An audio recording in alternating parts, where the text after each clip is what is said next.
Recorded Books presents The Teacher's March, How Selma's Teachers Changed History by Sandra Neal Wallace and Rich Wallace, illustrated by Charlie Palmer. Narrated by Corey Allen. Reverend F. D. Reese taught science at R.B. Hudson High School, but his favorite subject was freedom. He believed that everyone was a first-class citizen, just like the Constitution stated. To be treated as less than equal, that just wasn't right. With fire in his eyes, Reverend Reese led marchers to the courthouse to register to vote. Troublemakers. That's what the police called the marchers.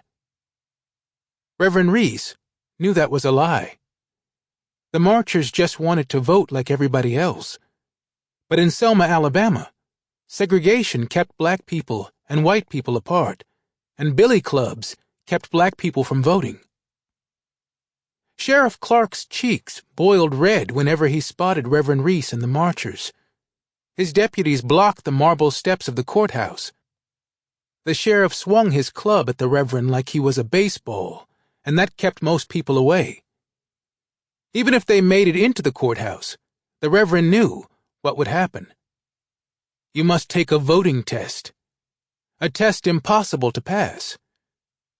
How many drops of water are in the Alabama River? How could anyone answer a question like that? Reverend Reese pulled his trench coat over his bruises and kept on marching and talking about freedom. He had to find a way to make their voices heard. He needed a triumphant idea.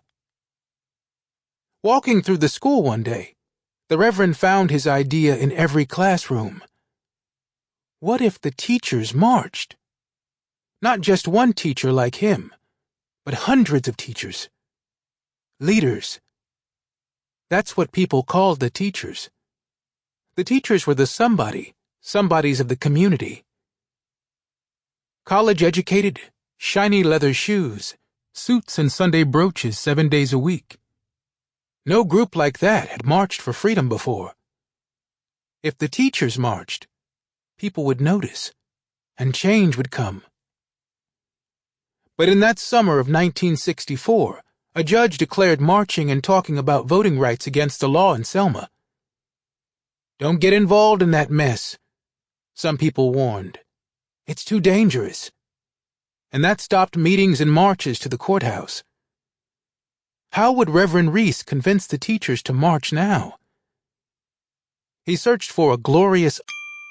Sample complete. Ready to continue?